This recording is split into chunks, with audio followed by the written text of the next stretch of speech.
નમસ્કાર વિદ્યાર્થી મિત્રો, છેલ્લા લેક્ચરમાં આપણે વાત કરતા હતા આવર્તી વર્ગીકરણની ઉત્પત્તિ. આવર્તી વર્ગીકરણની ઉત્પત્તિની અંદર આપણે જોઈ ગયા કે આ તત્વોનું વર્ગીકરણ કરવા માટે વૈજ્ઞાનિકોએ કયા કયા પ્રકારના પ્રયત્ન કર્યા. સૌપ્રથમ તેમાં જોઈ ગયા તો જે જ્હોન ડોબ્રેનરે ત્રિપુટીનો નિયમ વિકસાવ્યો, તેને એક સરખા ગુણધર્મવાળા તત્વોની અમુક ત્રિપુટીઓ બનાવી હતી. એટલે પ્રથમ જે કહેવાય કે આ તત્વોના વર્ગીકરણ માટેનો પ્રયત્ન જો કોઈએ કર્યો હોય તો એની અંદર નામ આવતું હતું જ્હોન ડોબ્રેનર. જ્હોન ડોબ્રેનર પછી વૈજ્ઞાનિક A.B. ધ કાર્નકોટેસે તત્વોને પરમાણ્વીય ભારના ચડતા ક્રમ પ્રમાણે નળાકાર કોષ્ટકમાં ગોઠવ્યા, પણ આ એનો પ્રયત્નો પણ ખાસ ધ્યાન બધાનું ખેંચી શક્યો નહીં. ત્યાર પછીની વાત કરીએ તો જ્હોન ન્યુલેન્ડ નામના વૈજ્ઞાનિકે તેને પણ આ રીતે અષ્ટકો બનાવ્યા, જે ન્યુલેન્ડના અષ્ટકના નિયમ તરીકે જાણીતું હતું. તેને એની અંદર ખાસ નીચે એને કઈ વાત નોંધી કે સંગીતના જે 7 સૂર કહીએ, જેવી રીતે 7મો સૂર પછી 8મો સૂર હશે, પ્રથમ સૂરને મળતો આવે, એવી રીતે 8મા તત્વના ગુણધર્મો પ્રથમ તત્વને મળતા આવતા હતા. એ બાબતને ધ્યાનમાં લીધું, પરંતુ એનો બી આ પ્રયત્ન હતો એ કેલ્શિયમ સુધીના અમુક તત્વો સુધી સાચો પડ્યો, પછી આ નિયમના પ્રમાણે જળવાતું નહોતું. એટલે ન્યુલેન્ડના જે અષ્ટકો હતા એ પણ એને પરમાણ્વીય ભારના ચડતા ક્રમમાં ગોઠવ્યા અને સમાન ગુણધર્મોવાળા તત્વો હતા એ થોડા નજીક આવશે એ પ્રકારનો એમાં પણ પ્રયત્ન હતો. એના પછી વાત કરીએ આવર્તી વર્ગીકરણની ઉત્પત્તિ.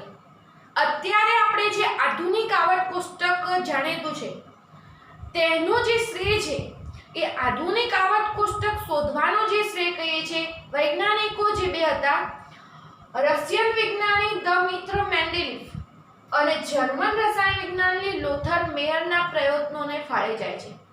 એમાં પણ ખાસ જે મેન્ડેલિફનું આવર્ત કોષ્ટક હતું તે વધુ નોંધપાત્ર હતું અને મેન્ડેલિફનું આવર્ત કોષ્ટક શોધાયા પછી એના પછી આધુનિક આવર્ત કોષ્ટક અમલમાં આવ્યું. પરંતુ એના પછીના પ્રયત્નો કર્યા હતા, ડોબ્રેનર કહેવાય, ન્યુલેન્ડ પછી કહેવાશે, તો પ્રયત્ન કર્યા હતા વૈજ્ઞાનિકો હતા આવર્તી વર્ગીકરણની ઉત્પત્તિ એટલે કે તત્વોને જે તત્વોનું વર્ગીકરણ કરવાનું હતું. તત્વોનું વર્ગીકરણ કરવા માટે રશિયન રસાયણ વિજ્ઞાની દમિત્ર મેન્ડેલિફ અને લોથર મેયરે આ બંને વૈજ્ઞાનિકોએ પોતપોતાની રીતે અલગ અલગ સ્વતંત્ર રીતે પ્રયત્નો કરેલા. એટલે અહીંયા જે લોથર મેયર અને દમિત્ર મેન્ડેલિફ બંનેના જે પ્રયત્નો હતા તેની વિશેની વાત કરીશું અને એના પછી મેન્ડેલિફનું આવર્ત કોષ્ટક કઈ રીતે વિકસાવી શકાયું, મેન્ડેલિફના આવર્ત કોષ્ટકની પણ અહીંયા ચર્ચા કરીશું. સૌપ્રથમ વાત કરીએ લોથર મેયરની અને મેન્ડેલિફે કઈ બાબતને ધ્યાનમાં લીધી. તો લોથર મેયર અને મેન્ડેલિફે ધ્યાનમાં લીધું કે જો તત્વોને પરમાણ્વીય ભારના ચડતા ક્રમમાં ગોઠવતા હતા, પરમાણ્વીય ભારના ચડતા ક્રમમાં એટલે કે ઓછા પરમાણ્વીય ભારથી વધુ પરમાણ્વીય ભાર, તો તત્વોને તેમના પરમાણ્વીય ભારના ચડતા ક્રમમાં ગોઠવવામાં આવે તો નિયમિત અંતરાલને અંતે તત્વોના ભૌતિક અને રાસાયણિક ગુણધર્મોમાં શું જોવા મળતી હતી? સામ્યતા જોવા મળતી. એટલે જો પરમાણ્વીય ભારનો ચડતો ક્રમ ધ્યાનમાં રાખી અને તત્વોને આપણે ગોઠવતા હતા ચડતા ક્રમ પ્રમાણે, તો અમુક સમયગાળે અમુક નિયમિત અંતરાલના ભાગે ફરીથી એને ગુણધર્મો રિપીટ થતા હતા, મતલબ કે સમાનતા જોવા મળતી.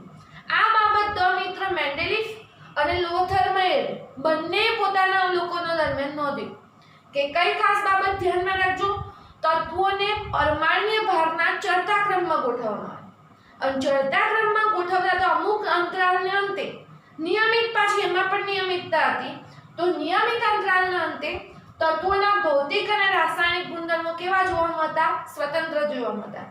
આની અંદર કહીએ લોથર મેયર તો એટલે સુધી કર્યું કે લોથર મેયરે પરમાણ્વીય ગુણધર્મો ભૌતિક ગુણધર્મો જેવા કે પરમાણ્વીય કદ, ગલનબિંદુ, ઉત્કલનબિંદુ, આ બધાના જે મૂલ્યો સમયે જાણીતા હશે, તો આ પરમાણ્વીય કદ, ગલનબિંદુ, ઉત્કલનબિંદુ આ બધા જે મૂલ્યો હતા એના વિરુદ્ધ પરમાણ્વીય ભારનો આલેખ દોરો. અને આ જો આ ભૌતિક ગુણધર્મો, દાખલા તરીકે પરમાણ્વીય કદ વિરુદ્ધ પરમાણ્વીય ભારનો આલેખ હોય, ગલનબિંદુ વિરુદ્ધ પરમાણ્વીય ભારનો આલેખ હોય, ઉત્કલનબિંદુ વિરુદ્ધ પરમાણ્વીય ભારનો આલેખ હોય, તો આવા જે ભૌતિક ગુણધર્મો હતા તેના વિરુદ્ધ પરમાણ્વીય ભારનો આલેખ લોથર મેયરે જોયો. તો આલેખની અંદર પણ આવર્તિત રીતે પુનરાવર્તિત ભાત જોવા મળે. એટલે આલેખ દોરી એટલે એની અંદર જે ડિઝાઇન જે એક આકાર બનતો હશે, જે ડિઝાઇન આપણે ભાત કહીએ, તો આલેખની અંદર પણ એ રીતે આવર્તિત રીતે પુનરાવર્તિત ભાત જોવા મળે. તો આ વસ્તુને ધ્યાનમાં રાખી અને લોથર મેયરે જે તત્વો હતા સમાન ગુણધર્મો વાળા એવા તત્વોને એના માટેનું એક કોષ્ટક બનાવ્યું. આડી હરોળ અને ઊભા સ્તંભમાં તત્વોને ગોઠવવાના પ્રયત્નો કર્યા અને એક પ્રકારનું એક કોષ્ટક વિકસાવ્યું હતું. એટલે અહીંયા આડી હરોળ અને ઊભા સ્તંભનું એક કોષ્ટક વિકસાવ્યું અને એની અંદર તત્વોને પરમાણ્વીય ભાગના ચડતા ક્રમમાં અને સમાન ગુણધર્મો વાળા તત્વો હોય એક જ સ્તંભમાં એક જ સમૂહમાં રહે એ રીતે ગોઠવવાનો પ્રયત્ન લોથર મેયરે કર્યો. પરંતુ લોથર મેયરનો જે આ પ્રયત્ન હતો, જે એને કોષ્ટક પ્રકાશિત કર્યું, એ મેન્ડેલિફના પહેલા પ્રકાશિત થઈ શક્યું નહીં.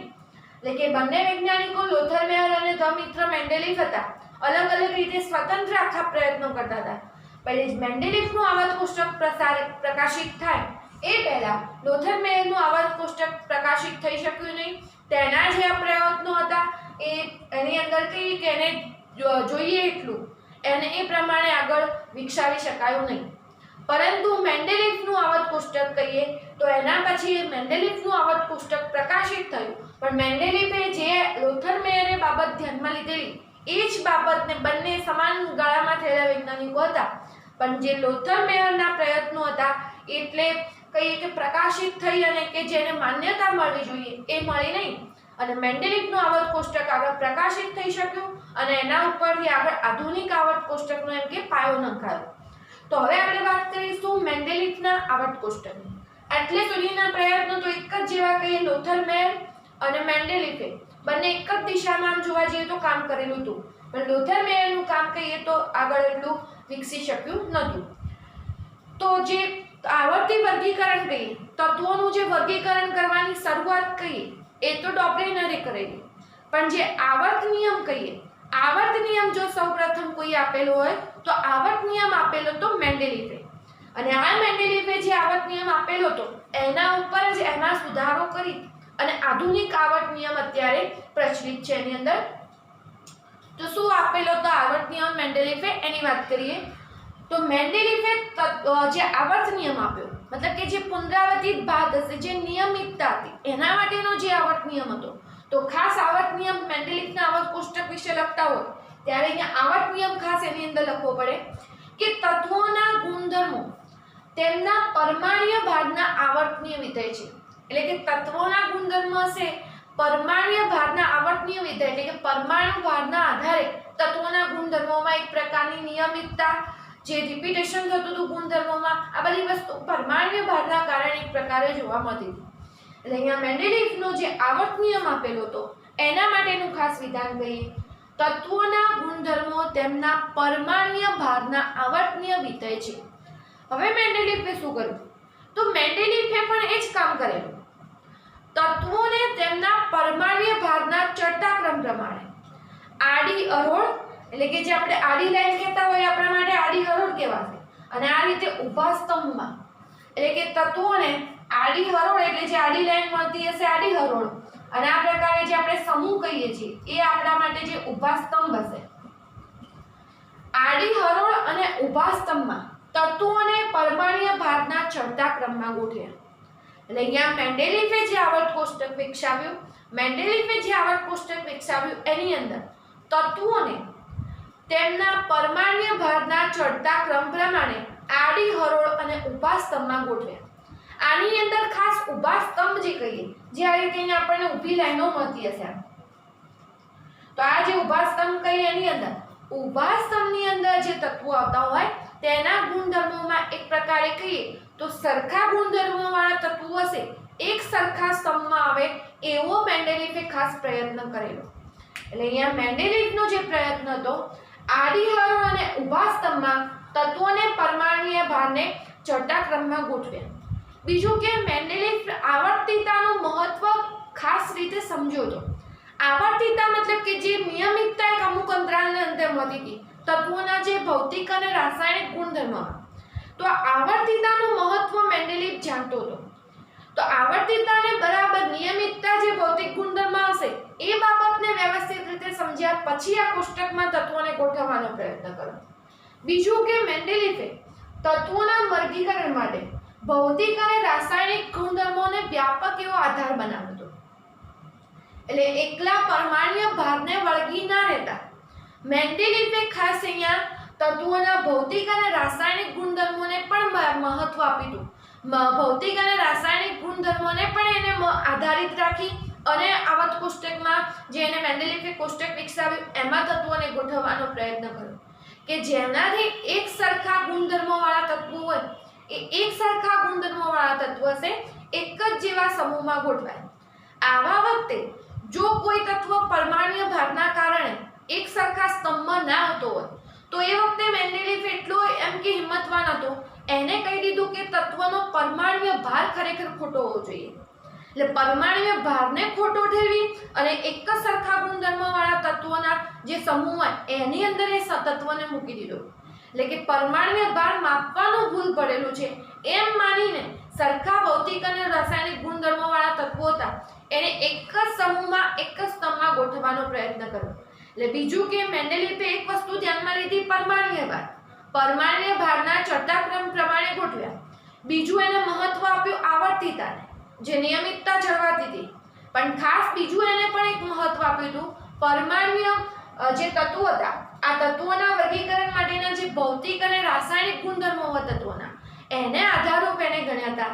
આ ઉપરાંત દરેક તત્વોના જે પ્રમાણસૂચક સૂત્રો હોય એના જે ગુણધર્મો હોય આ પ્રમાણસૂચક સૂત્રો અને ગુણધર્મોને આધાર માની અને એક જ જેવા એક સરખા ગુણધર્મોવાળા તત્વો એક જ સમૂહમાં આવે એ રીતનો પ્રયત્ન કર્યો. તો આના જો આપણે ઉદાહરણ જોઈએ તો એના માટે મેન્ડેલીફે કયા ચેન્જીસ આવત કોષ્ટકમાં લાવેલા આ વસ્તુઓને ધ્યાનમાં રાખીને કહીએ. ટેલુરિયમ જે તત્વ હતું ટી એટલે ટેલુરિયમ હતું છઠ્ઠા સમૂહનું તત્વ. હવે ટેલુરિયમ કરતા આયોડિન જે કહીએ ટેલુરિયમ કરતા આયોડિનનો પરમાણ્વીય ભાર હતો ઓછો હતો. તો જો પરમાણ્વીય ભારના ચડતા ક્રમ પ્રમાણે ગોઠવતા હોઈએ તો આયોડિન પહેલું આવવું જોઈએ પછી ટેલુરિયમ આવવું જોઈએ. પરંતુ ટેલુરિયમ કે જેનો પરમાણ્વીય ભાર આયોડિન કરતા વધારે છે એટલે પરમાણ્વીય ભાર વધુ કોનો? ટેલુરિયમનો. અને ઓછો પરમાણ્વીય ભાર કોનો? આયોડિનનો. ટેલુરિયમ કરતા આનો ઓછો પરમાણ્વીય ભાર હતો. તો આયોડિનનો પરમાણ્વીય ભાર ટેલુરિયમ કરતા ઓછો હતો તો પણ એને સાતમા સમૂહની અંદર આ ટેલુરિયમ પછી આયોડિનને ખરેખર આયોડિનને એના પહેલા મૂકવું જોઈતું હતું. એના કરતા એને આયોડિનના જે સરખા ગુણધર્મો હતા ફ્લોરિન ક્લોરિન આવા તત્વો જેવા જોડે આયોડિનના સરખા ગુણધર્મો હતા તો એવા ફ્લોરિન ક્લોરિન જેના જોડે સરખા ગુણધર્મો ધરાવતા હતા એવા સમૂહમાં આયોડિનને મૂક્યો. એટલે ટેલુરિયમ કરતા ઓછો પરમાણ્વીય ભાર હોવા છતાં આયોડિનને સાતમા સમૂહની અંદર ફ્લોરિન ક્લોરિન જેવા તત્વો જોડે કે જ્યાં ફ્લોરિન ક્લોરિન અને આયોડિનના ગુણધર્મો સમાન હતા એવા સમાન ગુણધર્મોવાળા સમૂહમાં આયોડિનને મેન્ડેલીફે મૂક્યું હતું. બીજું મેન્ડેલીફે ગુણધર્મોની બાબતમાં એટલો અભ્યાસ ડિટેલમાં કર્યો આવર્તિતાનો કે એ સમયે જ્યારે આવત કોષ્ટક બનાવતી વખતે ગેલિયમ અને જર્મેનિયમ જેવા તત્વોની શોધ થયેલી નથી. તો ગેલિયમ અને જર્મેનિયમ જેવા તત્વોની શોધ થઈ નથી તો અનુક્રમે એલ્યુમિનિયમ સિલિકોન. હવે એનો ગુણધર્મ ને બધું કહીએ તો ગેલિયમ જર્મેનિયમ જેવા તત્વોના ગુણધર્મ એલ્યુમિનિયમ સિલિકોનને મળતા આવતા હોય અને એની ઇલેક્ટ્રોન રચના પણ એના જેવી મળતી આવતી હશે. જે સમયે કહીએ આપણે કે ગેલિયમ જર્મેનિયમ જેવા તત્વો શોધાયેલા નહોતા તો એવા વખતે કે આવા ગુણધર્મો વાળું આવી ઇલેક્ટ્રોન રચના ધરાવતું તત્વ પણ હોવું જોઈએ એવું કહી અને એલ્યુમિનિયમ અને સિલિકોન પછી મેન્ડેલીફે ખાલી જગ્યા રાખેલી અને અહીંયા પણ કે કોઈક આવું તત્વ શોધાવવું જોઈએ એવી આગાહી કરેલી. મતલબ કે મેન્ડેલીફના આવત કોષ્ટકની મદદથી નવા તત્વોની પણ આગાહી થઈ શકી. એટલે મેન્ડેલીફે એના કોષ્ટકમાં એલ્યુમિનિયમ પછી અને સિલિકોન પછી ખાલી જગ્યા રાખેલી કારણ કે એના જેવા મળતા ગુણધર્મ એવી પરમાણ્વીય ભાર ઇલેક્ટ્રોન રચના ધરાવતું તત્વો અસ્તિત્વમાં હોવું જોઈએ. અને આવા જે તત્વો હતા એલ્યુમિનિયમ પછી જેના તત્વને નામ આપ્યું એકા એલ્યુમિનિયમ. એકાનો મતલબ થાય એના તરત પછીનું એટલે એકા એલ્યુમિનિયમ એટલે એલ્યુમિનિયમ પછીનું કોઈક તત્વ શોધાશે એટલે એને નામ આપ્યું એકા એલ્યુમિનિયમ. અને સિલિકોન પછીનું જે તત્વ હતું એનું નામ આપ્યું એકા સિલિકોન. એટલે કે મેન્ડેલિફના જે આવર્ત કોષ્ટક જે તત્વોનું વર્ગીકરણ કરવાની રીત હતી તેની મદદથી નવા તત્વો વિશેની પણ આગાહી થઈ શકી. અને ખરેખર એકા એલ્યુમિનિયમ તરીકે પછી અહીંયા ગેલિયમ અને અહીંયા જર્મેનિયમ આ બે તત્વો પછીથી સેમ જે મેન્ડેલિફે આગાહી કરેલી હતી એ પ્રકારના ગુણધર્મો ધરાવતા તત્વો પછીથી આપણને મળી આવ્યા. તો આ તો મેન્ડેલિફનો પ્રયત્ન જેની મદદથી ઘણી બધી માહિતી મળી શકે અને મેન્ડેલિફે જે આ વાત કરેલી એનો જ સંદર્ભ રાખી આગળ પછી એમાં ફેરફાર કેટલાક કરી અને આધુનિક આવર્ત કોષ્ટક પછી વિકસાવ્યું છે. પરંતુ આપણે અહીંયા જે કહીએ એક્ઝામની અંદર પૂછી શકાય મેન્ડેલિફનું આવર્ત કોષ્ટક સમજાવો, મેન્ડેલિફનું આવર્ત કોષ્ટક આવર્ત નિયમને આધારે સમજાવો. તમને આ મેન્ડેલિફની થિયરી આપી છે એના પછી તરત જ મેન્ડેલિફનું આવર્ત કોષ્ટક પણ બુકમાં દોરીને આપેલું છે. તો એને જે મેન્ડેલિફે આવર્ત કોષ્ટકમાં જે ઊભા સ્તંભ હતા એને રોમન અંક વડે શૂન્ય સમૂહ પછી જે રોમન અંક વડે અલગ અલગ 8 સમૂહ સુધી બતાવેલા છે અને આડી લાઈન અલગ અલગ આવર્ત બતાવેલા છે. અમુક જગ્યા ખાલી જગ્યા રાખી છે જે નવા તત્વોની આગાહી થઈ શકે તે માટે. તો આ રીતનું મેન્ડેલિફનું આવર્ત કોષ્ટક હતું જે તમે પાઠ્યપુસ્તકમાં તરત આ થિયરી પછીના પેજ ઉપર જોઈ શકશો.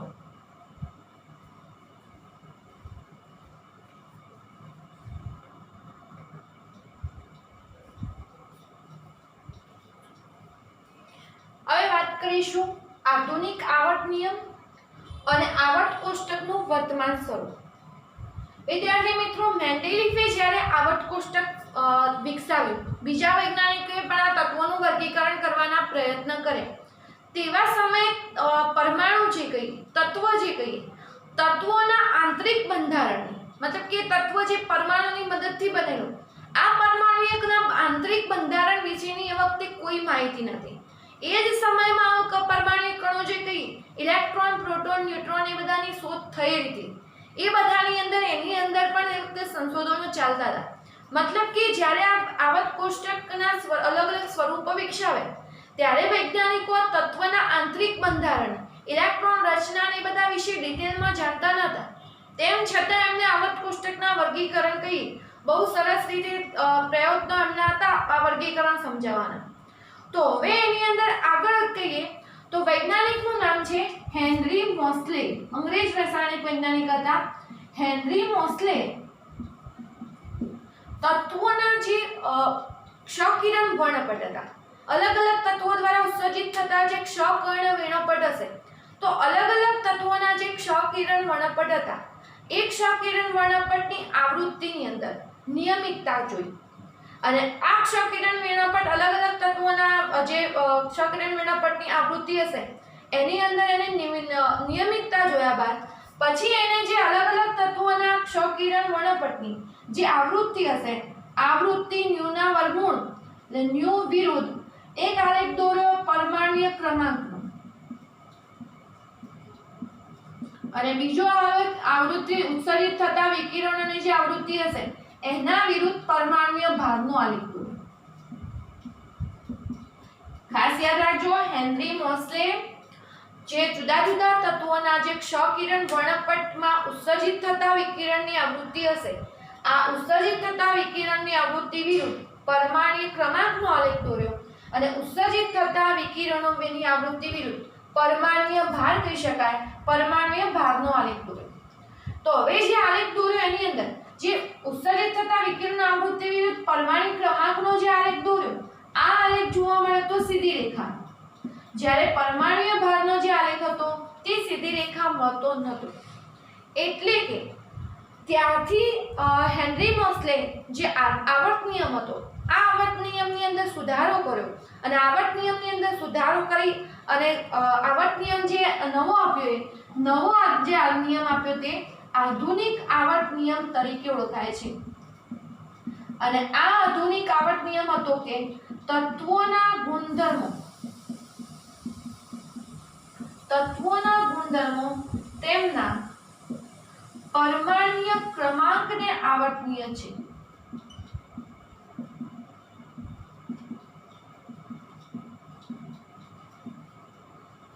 પરમાણ્વીય ક્રમાંકના આવર્તનીય વિધેય છે. જે મેન્ડેલિફે આવર્ત કોષ્ટક વિકસાવેલું. મેન્ડેલિફે જે આવર્ત નિયમ આપેલો તેની અંદર એવું કહેવા માંગતા હતા કે તત્વોના ગુણધર્મો તેમના પરમાણ્વીય ભાગના આવર્તનીય વિધેય છે. અહીંયા નિયમ આધુનિક આવર્ત નિયમ સુધારીને તત્વોના ગુણધર્મો તેમના પરમાણ્વીય ક્રમાંકના આવર્તનીય વિધેય છે. તો અહીંયા પરમાણ્વીય ક્રમાંકના આવર્તનીય વિધેય છે એ રીતે આધુનિક આવર્ત નિયમ આપવામાં આવ્યો. એટલે હવે વૈજ્ઞાનિકોએ ધ્યાન ખાસ કેન્દ્રિત કર્યું પરમાણ્વીય ક્રમાંક તરફ. આપણે જાણીએ છીએ કે પરમાણ્વીય ક્રમાંક હશે, કોઈ પણ તત્વનો પરમાણ્વીય ક્રમાંક આપણે Z કહેતા હતા, અને આ પરમાણ્વીય ક્રમાંક Z એટલે તટસ્થ પરમાણુમાંના ઇલેક્ટ્રોન અથવા શું કહેતા હતા, એના કેન્દ્રમાં રહેલો ધન વીજભાર. ધન વીજભાર મતલબ કે કેન્દ્રમાં રહેલા કોની સંખ્યા આપણે કીધી હતી, પ્રોટોનની સંખ્યા. તો આની મદદથી આપણે પરમાણુ ક્રમાંકની માહિતી મળી શકતી હતી આપણને. તત્વ તટસ્થ પરમાણુમાં રહેલા ઇલેક્ટ્રોન અથવા કેન્દ્રમાં રહેલો ધન વીજભાર પ્રોટોન. આધુનિક આવર્ત નિયમ હતો આની મદદથી જે 14 જેટલા તત્વો જે હતા એના જે ગુણધર્મોમાં એ બધામાં અમુક સામ્યતા મળી હતી. જેવી રીતે એક્ટિનિયમ અને પ્રોટેક્ટિનિયમ જે તત્વો એ વખતે જાણીતા હતા, એવા જ યુરેનિયમની કાચી ધાતુ કહીએ પીચ બ્લેન્ડ. આ પીચ બ્લેન્ડ હતી યુરેનિયમની કાચું ધાતુ હતી.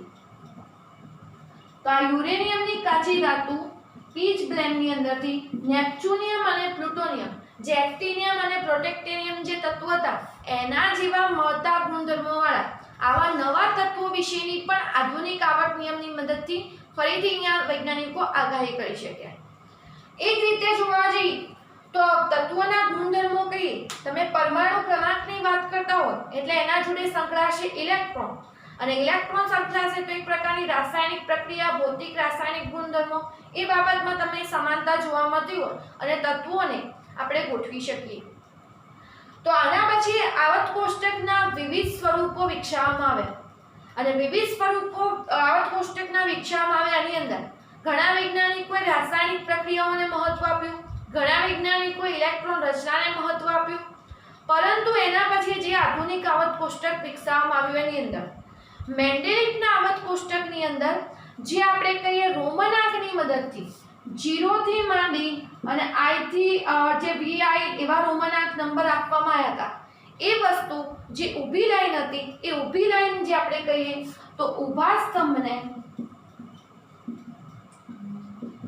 ઊભા જે સ્તંભ હતા એને નામ આપવામાં આવ્યું સમૂહ. આ જે આધુનિક આવર્ત કોષ્ટકનું શરૂઆત કરીએ 0 થી જે ત્યાં મેન્ડેલિફના આવર્ત કોષ્ટકમાં 0 થી શરૂઆત થતી હતી.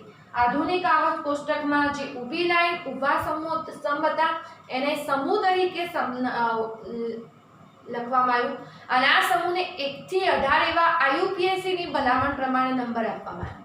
અને બીજું જે આડી હરોળ હતી આ આડી હરોળને 1 થી માંડી અને 7 નંબર આપવામાં આવ્યા, અને આ 1 થી 7 જે આડી હરોળ હતી આ આડી હરોળને ઓળખવામાં આવશે આવર્ત.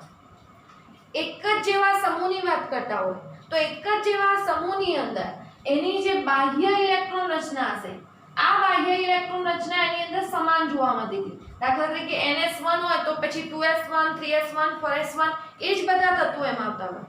પછી બીજો સમૂહ હોય તો NS2 એટલે NS2 કોમન ઇલેક્ટ્રોન રચના એટલે 2s2 3s2 4s2 એવી ઇલેક્ટ્રોન રચનાવાળા તત્વો જે સમૂહમાં આવતા હોય. એટલે એક જેવા સમૂહમાં જોઈએ તો એક જેવા સમૂહમાં કોઈ પણ સમૂહની અંદર બાહ્ય ઇલેક્ટ્રોન રચના એમ કે સરખી હશે, અને બાહ્ય ઇલેક્ટ્રોન રચના સરખી હોય તો એના ભૌતિક અને રાસાયણિક ગુણધર્મો જે કહીએ જે ઇલેક્ટ્રોનના આધારિત હતા રાસાયણિક પ્રક્રિયા એ આપણને સમાન જોવા મળશે. બીજું કહીએ આડી હરોળ આવર્ત, તો દરેક આવર્તનો નંબર હતો એ તત્વોનો શું બતાવતો હતો, મુખ્ય ક્વોન્ટમાં. n નું જે વેલ્યુ હતું 1 થી 7 સુધીના મુખ્ય ક્વોન્ટમ આંકના નંબર દર્શાવતા હતા. પહેલો જે આવર્ત કહીએ તો એની અંદર ફક્ત 2 તત્વો હતા, અને એ રીતે આખું આવર્ત કોષ્ટક જે હતું આધુનિક આવર્ત કોષ્ટક વિકસાવવામાં આવ્યું. અને જે આવર્ત કોષ્ટકનો અભ્યાસ અત્યારે આપણે અત્યારના સમયમાં અહીંયા કરીએ છીએ. તો ખાસ આ આવર્ત કોષ્ટકનો જે વિકાસનો જે ઇતિહાસ છે એ વ્યવસ્થિત સમજી લેવા વિનંતી. અને ખાસ આ બધા જે 1 માર્ક્સની અંદર પ્રશ્નો પૂછી શકાય છે એવા પ્રશ્નો પણ અંડરલાઈન કરી અલગ નોટ્સ બનાવી અને યાદ રાખવા.